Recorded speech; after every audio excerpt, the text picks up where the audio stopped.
Bonjour à vous les Actunautes. Alors aujourd'hui, les amis, je vous propose de monter à bord d'un bateau qui est rare aujourd'hui en France, mais je pense que dans les mois qui viennent, on va en voir de plus en plus. C'est un Marex, c'est spécifiquement le Marex 375 et je vous propose de découvrir ce bateau, de monter à bord dans cette émission de Bateauscopie avec François Blossier qui est le directeur de la SNIP. Bonjour François. Bonjour Nicolas. Alors François, on vous connaissait chez Snip Yachting avec vos marques fétiches qui sont notamment Targa, on en voit un ici, et puis Bavaria. Et il y a, on va dire quelques mois, vous avez pris la distribution d'une nouvelle marque chez vous, c'est Marex. Alors Tout à fait. est Marex? Marex, c'est une marque norvégienne. Ouais. Et vous savez qu'on aime bien chez Snip les marques nordiques. Non, et effectivement, on regarde cette marque du coin de l'œil depuis quelques années. On a notre confrère et ami Wessex Marine en Angleterre qui est distributeur de Targa mais également de Marex, qui nous en parle depuis un petit moment. Effectivement, il y a un importateur qui est Merveille Nautique dans le Sud qui a pris cette marque il y a quelques années et qui nous a proposé de prendre la distribution dans notre région. Alors on regarde tout d'abord le 3/4 avant. C'est un beau bateau déjà, c'est un bateau qui est distinctif sur l'eau. Il y a une signature Marex. Il y a une signature, il y a le côté traditionnel mais chic. Ouais. Des belles ouvertures intemporelle. Tout à fait, avec des belles ouvertures. Donc on se dit, il y a quelque chose de moderne dans ce bateau aussi. Ouais. Donc on a hâte de voir effectivement, de savoir qu'est-ce qu'il propose réellement comme aménagement intérieur notamment et extérieur. Alors ce sont des bateaux familiaux, ce sont des family cruisers, ils appellent ça chez Marex. Combien de bateaux au catalogue? Alors chez Marex, on a 5 bateaux au catalogue. Ouais. On a qui part du 31 pieds au nouveau 44, le 440, qui a d'ailleurs gagné entre parenthèses tous les trophées de bateaux de l'année l'année dernière. Cette année, une réussite. Là, on est sur le modèle intermédiaire haut de grandes unités, on va dire, chez Marex. 375. 375. Il faut savoir que le chantier produit environ entre 150 et 180 bateaux par an. Ouais. En Lituanie. En Lituanie, sachant que le siège social et les bureaux sont en Norvège. Tout à fait. Et il y a combien de personnes qui construisent ces bateaux? Parce que les Actunautes vont vite comprendre pourquoi ce sont des bateaux de luxe et aussi bien construits. Combien de personnes? 450 employés chez Marex. 450 personnes pour 150 à 180 bateaux par an. Vous allez comprendre, les Actunautes, le positionnement de luxe discret intemporel et la qualité de construction qui est hallucinant. L'usine, vous l'avez visitée, François? Oui, je l'ai visitée il y a quelques mois, en début d'année. Et alors l'usine, elle est dingue. J'ai été stupéfait effectivement par la taille de cette usine, le côté moderne, et l'organisation à l'intérieur. Ouais, le côté industriel, l'organisation, vraiment la pointe de la technologie dans beaucoup de domaines. Vraiment très organisé, ça se sentait à l'intérieur parce qu'il y avait beaucoup de bateaux en construction, des outils industriels pour déplacer les bateaux qui sont assez impressionnantes. Et je dois dire, ce qui m'a le plus impressionné, ce qui m'a le plus rassuré dans cette visite, c'est le degré de finition et de contrôle à la fin des bateaux. Il faut savoir que tous les bateaux qui quittent le chantier Marex sont testés, mais un vrai test, c'est-à-dire qu'il y a il y a un test, ils transportaient dans un gros lac dans leur environnement, ils sont à côté de Kaunas en Lituanie.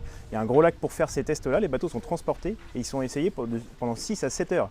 Donc, le bateau a 6-7 heures en arrivant, il a été testé, ils essayent tout le matériel à bord, ensuite il est remis dans une partie finition au chantier, il est arrosé, il y a un hangar spécifique avec des jets qui arrosent le bateau pendant 2 à 3 heures en permanence, pour contrôler toute l'étanchéité. Et une fois que tous ces contrôles sont faits et que les petites choses sont revues si besoin, ensuite les vaigrages sont posés, etc., les finitions, les coussins par la suite. Mais le bateau est vraiment testé pendant toute une journée, voire même plus.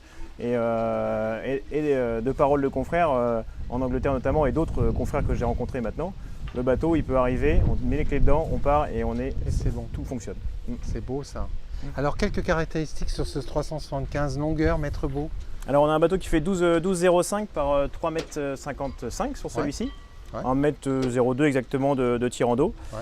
Alors il peut être motorisé, ce qui est intéressant aussi chez eux, ce qui nous plaît, c'est ce panel de motorisation entre monomoteur, bimoteur. Là ici on a un bimoteur Mercruiser avec le système Axus, joystick, etc. On peut l'avoir aussi en Volvo Penta, inboard bien sûr, mais monomoteur ou bimoteur, ligne d'arbre ou transmission en Z. Donc chacun choisit. Chacun choisit et on propose exactement aussi les lignes d'armes. On va monter à bord tout de suite. Ce que je vous propose les Actunautes, parce que là on voit le cockpit, et alors ce cockpit, il y a plein de choses à en dire, on ne va pas le voir tout de suite. On va parler de cette plateforme de bain, on va ensuite gagner le pont avant. La plateforme de bain, elle est incroyable, hein, parce qu'elle est, elle est énorme. Hein. Le chantier cherche à avoir des espaces conviviaux dans tous les coins, partout dans les coins. Donc là on est sur l'espace arrière. Ce qu'il faut, c'est pouvoir s'asseoir éventuellement ici, profiter de la vue. Regardez ça les amis. Hop, hop, hop, on s'assied. Voilà, prendre un verre, se baigner. Puis en face de soi, on a la mer, on a un beau mouillage. Voilà, il y a des rangements, on a tous les systèmes qui vont bien pour remonter les annexes. Hein. Même eux ont leur propre système fait à l'usine pour pouvoir avoir une remontée d'annexes le plus facile possible. Aussi. Et on va gagner le pont avant. Et ensuite, on reviendra sur ce cockpit qui est extraordinaire et qui est sans doute le cockpit le plus distinctif que j'ai découvert sur ce type de vedette familiale. Alors le pont avant, ce qui est tout d'abord intéressant, c'est qu'on a deux passes avant qui sont identiques et très sécurisés par ce balcon inox. Là, il est au niveau de ma hanche. Ouais. Et au niveau des passes avant, il est au niveau du genou. Donc en fait, on peut vraiment se déplacer à bord. Oui, tout à fait. C'est pas un walk-around, on pourrait dire, mais par contre, ils ont quand même insisté pour avoir le maximum de sécurité dans les passages sur les côtés. Donc des rambardes, des mains courantes assez hautes, des mains courantes inox aussi sur le côté de la cabine pour pouvoir s'accrocher pendant quand on passe sur le côté. On le voit ici. Et alors à l'avant, on va avoir une baille à mouillage. On a le davier qui va bien. Grandes ouvertures pour pouvoir accéder, ranger d'un côté les pare-battages, de l'autre côté avoir un bel espace si besoin pour la chaîne. Voilà, et puis un bain de soleil XXL, regardez la broderie là. C'est pas un sticker, hein, c'est pas de la sérigraphie, c'est une broderie. Voilà, on a un bain de soleil qui a une petite particularité, c'est qu'il est flottant. Ça veut dire qu'on peut le mettre derrière et bronzer sur l'eau ou les enfants peuvent s'amuser dessus. Il est fait pour être utilisé aussi en loisir. Voilà, et puis petit détail de finition. Ces petits clips.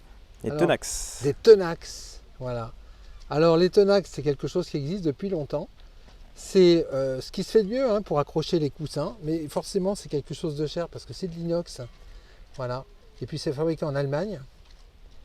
Et les bateaux qui ont ça, généralement, c'est des bateaux sur lesquels il y a un vrai travail de finition parce qu'on n'en met pas partout. Hein. Et il y a des marques de luxe qui ne les ont pas, les Tenax. Oui, tout à fait. C'est pas du plastique qui va brûler au soleil et qui va se casser dans le temps. Là, effectivement, c'est quelque chose qui va durer. Et ce qui est intéressant, c'est que pour les défaire, il suffit de tirer dessus et ça se défait facilement. Voilà. Alors, petit détail de finition aussi, regardez ce pare-brise cintré, en verre forcément. Les essuie-glaces à pantographe qui vont bien. On a compris tout de suite, hein, sans aller plus loin, qu'on est sur un bateau dont la Je sais pas si tu as remarqué aussi les panneaux solaires au passage. On a évidemment beaucoup de possibilités de pose de panneaux solaires pour avoir une autonomie lors des les mouillages par exemple. Et on va maintenant gagner le cockpit. Et alors ce cockpit, il est incroyable parce que c'est bien plus qu'un cockpit, François Blossier. C'est un espace de vie à part entière, hyper sécure. Tout d'abord par ce portillon. Déjà, voilà, portillon. On a une petite marche ici évidemment pour éviter que l'eau ne pénètre. On n'a pas quelque chose de complètement ouvert, ce qu'on peut voir beaucoup aujourd'hui sur les bateaux. Mais attention, les bateaux complètement ouverts, ça comporte une part de risque hein, en cas d'envahissement. Là, c'est sécurisé. Et regardez, on ferme le portillon. Et les enfants, les petits-enfants ou le chien, en navigation ou même au mouillage, c'est sécurisé. On est dans un espace fermé, complètement. Family Cruiser, hein, c'est ça. Hein, exactement. Le concept. Je vous rejoins parce que ce cockpit, voilà, on comprend qu'il peut se transformer en bain de soleil. Il y a des grands coffres, on va les regarder. Il y a des coffres partout, hein. Il y a des rangements partout avec les petits vérins, là également ici. Tout le tour du carré ici, coffre contre-moulé. Et alors, deux choses. On peut l'ouvrir ou le fermer au niveau de... quelques éclaircies, donc on l'a ouvert, mais effectivement on peut fermer d'une manière très simple. Vraiment l'accent est mis pour que tout soit facile d'utilisation sur ce bateau. Chariot à billes. Voilà. Pas besoin de moteur électrique. Hop, on ferme et voilà. On clipse et c'est fini. Voilà. Pas besoin de moteur électrique. Le plus simple possible, un qui tombe en panne, effectivement.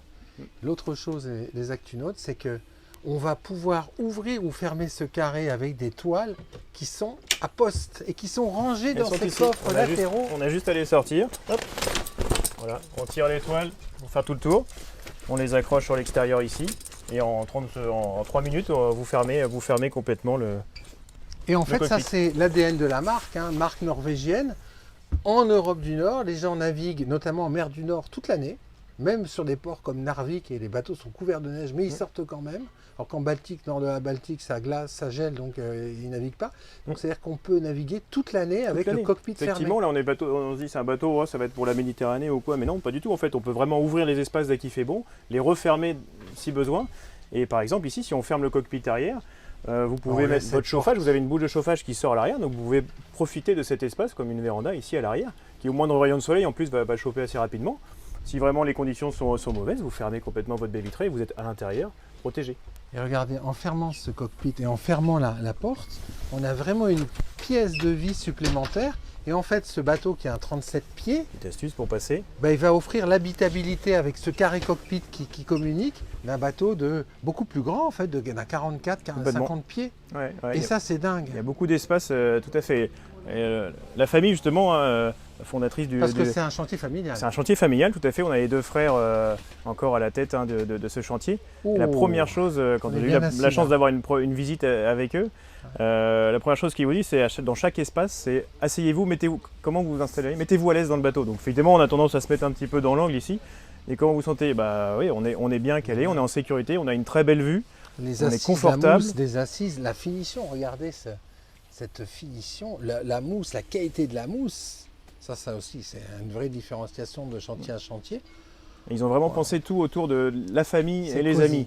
Ouais. Cosy, c'est-à-dire que voilà, on est dans un espace, on peut profiter de tout le monde, tout est à portée de main assez facilement. On veut sortir de la table, on peut basculer ici par exemple, alors que ça c'est des petites choses qu'on n'a pas forcément sur tous les bateaux. Et alors quand on découvre le carré, on découvre un niveau de finition qui est un petit peu l'ADN de chez Snip avec une marque comme Targa. Ça. Tout à fait. J'imagine quand vous avez découvert un Marex, vous n'avez pas été choqué en venant de Targa. Non, on a été agréablement surpris par la qualité de finition. Magnifique. Alors il y a moins de customisation possible par rapport à un bateau plus aventure comme Targa ou qui peut être sur différents types d'utilisation. Mais par contre, là effectivement pour la croisière familiale ou entre amis, on a vraiment un bateau qui est vraiment bien pensé. Voilà. Donc là, tu viens de basculer effectivement, un petit basculement. Passer du carré convertible en banquette passager ici double.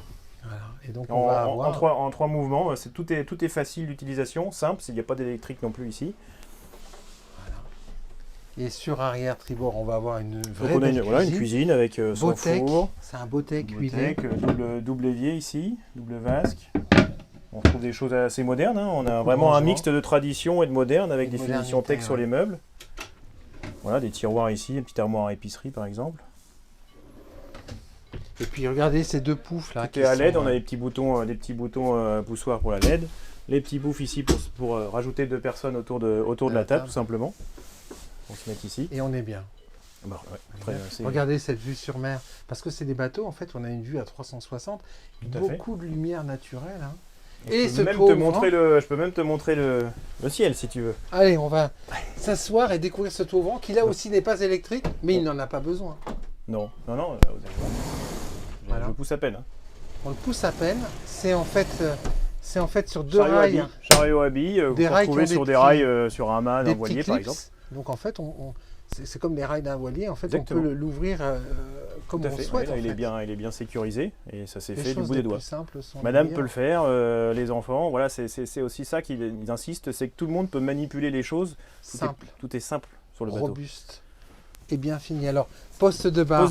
Poste de bar. Donc justement, l'avantage de ce toit aussi, il fait beau, c'est qu'ici, on peut se trouver debout et être comme un cabriolet. Donc la tête en dehors, on a une belle visibilité ici pour les manœuvres par exemple. Ça c'est bien. Donc on peut être debout et on a la position donc d'ailleurs semi-debout avec le siège en type bolster si on veut naviguer comme ceci. Parlez-nous performance sur ce 375. Et en position assise confortable.